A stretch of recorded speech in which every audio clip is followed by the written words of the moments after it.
G'day guys, Mac with the Outer Circle, and this is a good time to talk about the new Legion Contemptor Dreadnought, and to also talk about the box set for the game. So obviously I haven't really touched on them yet, and I haven't really given any thoughts on them yet, so this is a good place to do it. So first things first, the new Contemptor Dreadnought is a massive improvement over the previous one. Now, it's very, very plain. It's actually more plain than the old one. And you know what? I'd rather that. I'd rather it being plain, because then we can do whatever we like to it. The only thing that I think would have made it a 10 out of 10 for me, because this is a 9 out of 10. That's how good this is for my desires. The thing that would have made it 10 out of 10 is if there was a variant of the shoulders or knee, something like that, with rivets on them. Very much like how the Mark 6 Power Armor has the rivets, the big bumps coming out of the shoulder pad. Would have been nice to see that. As an example of what I mean, we jump on over here to Forge World and look at the Death Guard Contemptor Dreadnought, which is definitely one of my favourites.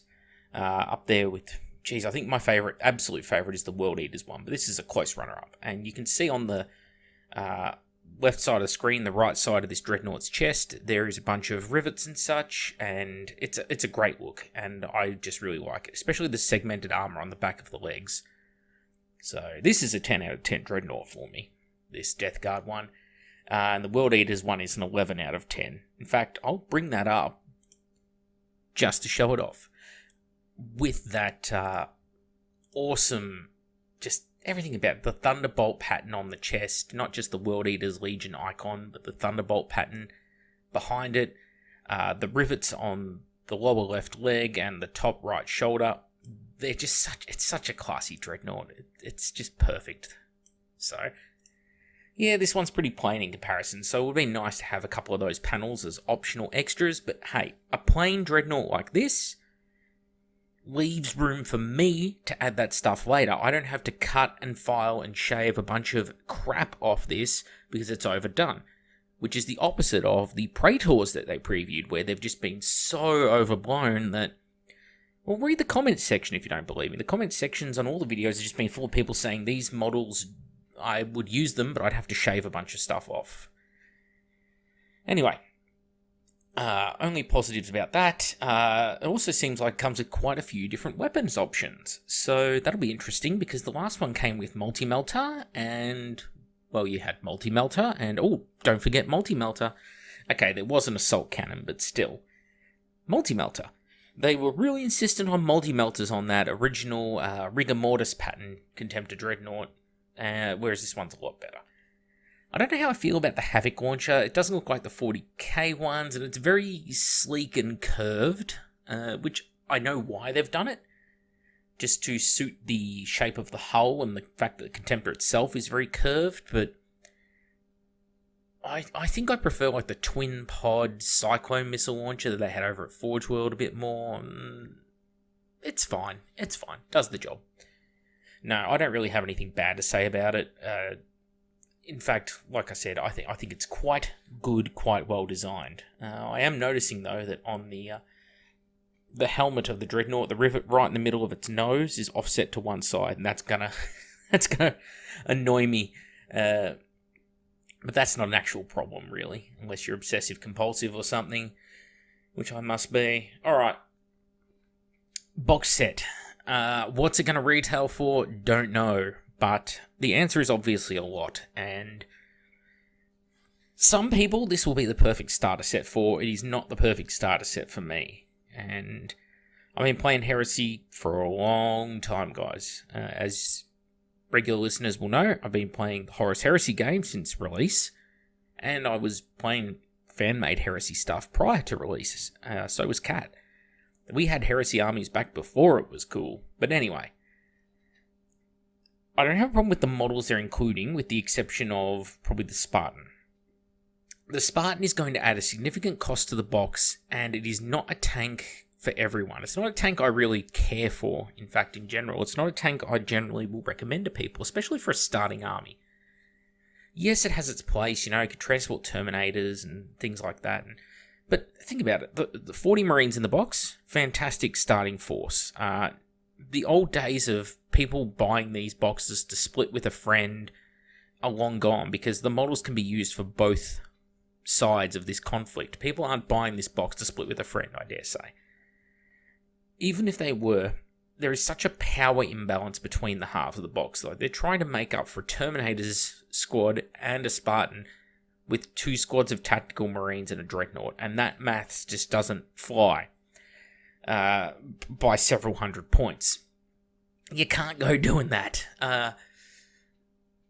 What would be a better choice in this starter set would be, well, probably rhinos for the Marines on foot, or even just create a transport box over at Games Workshop where you can get like 3 drop pods in one box or 3 Deimos rhinos in one box.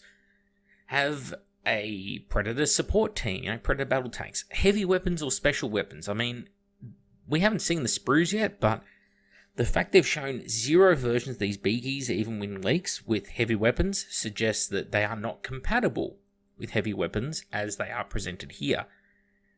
And the fact that we know there's only 3 different torso poses, that is, there's weapon held down at a 45, weapon held taking aim to fire a shot, and weapon held at the hip. And then there's 5 different sets of legs. There's not a great variety or posability to these. They seem very much like other Games Workshop starter sets with a very monopose sort of build. And as you can see, by the time, once you sort of start looking at this squad for a few minutes, they start to all look very samey. And it's made further worse by the fact that at least on Mark III and Mark IV armor, you get a bit of individuality in there. Some very different helmets with different face grills and such. There's shoulders with studs, shoulders without. There's Mark II, Mark III, and Mark IV shoulder pads, whereas this is just, well, it's Mark VI shoulder pads on Mark VI power. Everything is very clean, very crisp. It's not a detraction from the box per se, but after you've bought 2 of this box, for example, I think it's going to feel very, very samey, and they need to do something, some sort of upgrades, especially in, I suppose, resin from Forge World, to try and break it up a bit. Maybe different styles of helmets, perhaps. Different styles of shoulder pads, maybe. I don't know. They need to do something. It's just too samey, too clean. It's just seeing the same Marine repeated over and over again, or the same 3 Marine poses repeated over and over again, I think is going to wear a little bit thin. The Terminators are the old Kelth Terminators, which are a fantastic kit, but because of the scale creep here, where the Marines aren't generally as splay-legged, as in that wide stance, they're a lot more vertical in how they're standing. So they look taller, and they look like they've gone with the Chaos Space Marines height here. And these Marines are bigger. Now, some people argue they're not, so here's an easy way to tell, guys. Look at the back of the image.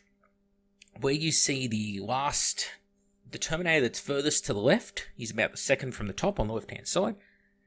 There's a Marine directly across from him, and you can see that Marine is the same height as a Cataphractii Terminator. So they're taller. I mean, they're in the same image side by side, you can see it. And if in doubt at the size of these guys, look how much of the base they fill up compared to a regular Marine. Especially the characters are on 40mm bases. So the scale has been increased on them. Not dramatically. I think they're not going to look too out of place next to your Mark IV and your Mark III power armor. What they are going to look out of place against is your resin armor from Forge World. My prediction is that the, say, Palatine Blades or World Eaters Rampages, those kind of units are going to be shoulder height at best on these boys. And for some people, a couple of millimeters won't make much difference. There will be that weird argument out there where, Marines aren't all the same size, expect to see different sizes. Yes, but don't expect to see the short squad next to the tall squad. When whole squads are completely different heights, it just kills the illusion. So, it was a pointless scale change, and I think it will definitely have a niche that it suits. People who prefer the heroic scale of Marines, but again, 30k guys, come on. Marines are generally fighting its Marines or Mechanicum or Custodes.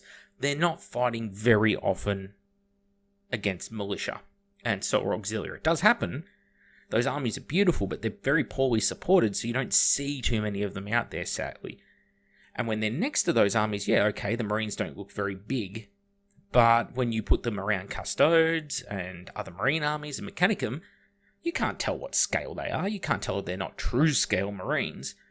And making them bigger also exacerbates the problem of vehicle scale. Vehicles have never been well scaled compared to the power armor in 40k. They're always much smaller than they really should be. Look at the Rhino. No way it's fitting 10 Marines unless it's like a clown car. Well, with even bigger Marines next to a Rhino, the Rhino looks even smaller. So there's a big trade-off there for your true scale Marines who, again, they're not being put up against Eldar, they're not being put up against Necrons, they're not being put up against Orcs. You're not going to see the scale improved because of making them bigger. I don't think it's any easier to paint. In fact, I'd say the contrary. It's demonstrable that it's not easier to paint, but opinions will vary, and that's cool. I don't think the Spartan, to get back onto the real topic, is the best choice for a starter set. I think it's great that it's in plastic. I think it's great to get it out there, but the power imbalance in this box, as presented as two different sides, doesn't work. You'd be better off ditching the Spartan entirely from this box, adding a second Contemptor Dreadnought in there, adding some Tartarus in there. There's lots of things that one could do. I still think adding a Predator or two into here would be a great choice. If you had the Dreadnought, the Terminators, and one squad of Tactical Marines on one side, and put 3 Predators and 3 squads of Tactical on the other, that would be far better.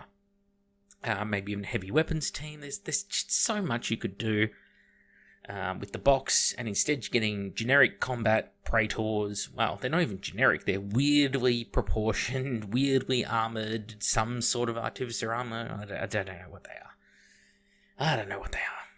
And that's for price. 500 Australian wouldn't be too far off the mark, in my opinion. So probably looking at around the 400-ish, 350 to 400 US at a guess, 250 to 280 pounds maybe. That Necromunda they released here in Australia, that last Necromunda box that came out like a day or two ago, is $500,000. That's a lot of money. Like, you're talking $20 a model there. If that trading continues with this box, that's a very expensive thing. And, you know, for people getting into this game, this isn't a starting army. This isn't the route one should head down with their army. I mean, power armor, yes. Tactical Marines, of course. Terminators, fine. Contemptor Dreadnought, hey, should be in every army. But the Spartan, it's just the odd one out in the box. And I think it's just been added for that rule of cool, but it is not a great choice. It's one of the last things you add to your army. It's what you add to your army when you've filled out all the other Force Org slots to some extent, and you need a ride-along for your Primarch. That's when you include a Spartan. You know, this is 30k. It's the time where Land Raiders are so ubiquitous, they're being used by the Imperial Army. Not just Space Marines, but like what eventually becomes the Imperial Guard of 40k are rocking around in Land Raiders. Well, it'd be nice to have Heresy Land Raiders in this box instead of a Spartan. More diversity of options of what you can do with it. And yeah, other transport options. There's veterans, assault marines. I mean, hey, if we're going to wish list what should have been in this box, how's about power armor assault marines for the Horus Heresy? Because the only choice you've got is resin ones from Forge World.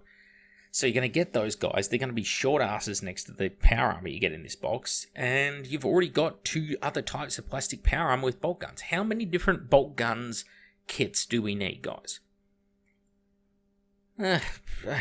Whatever. I'm exasperated by that thought, because clearly assault marines, or breaches would have been a great one. But we've got 10-man squad with bolt guns for the 3rd time. Seems like just a wasted opportunity. And hey, look, they might bring out assault marines later. They might bring out Mark II power armor later. I don't care about later. I care about now and what's most practical now. Because if you want to get into this game, there was nothing stopping them from filling this box full of Betrayal at Kelth miniatures. I mean, they've half done it with the Terminators. They could have not put it full of beakies. They've done that for marketing reasons, and that's cool. But it sort of locks this game now into that time period of, hey, you're fighting at the end of the Horus Heresy when there's power armor, beakies everywhere, and some breaches. You know, you could have had a heavy assault side, the Terminators and the breaches on one side of this box. You could have had assault marines on the other, fast, rapid assault, maybe plastic outriders or plastic jet bikes. Oh, there's just a wasted potential of the box set. So people probably got the idea that I don't like it either, as well at this point in the video. But it's not that I don't like it. I just see a wasted opportunity. I think it's fine as a box. It'll do. But do I want to buy it? No. And I asked that question to a lot of people who are in the Horus Heresy, and they're saying the same thing.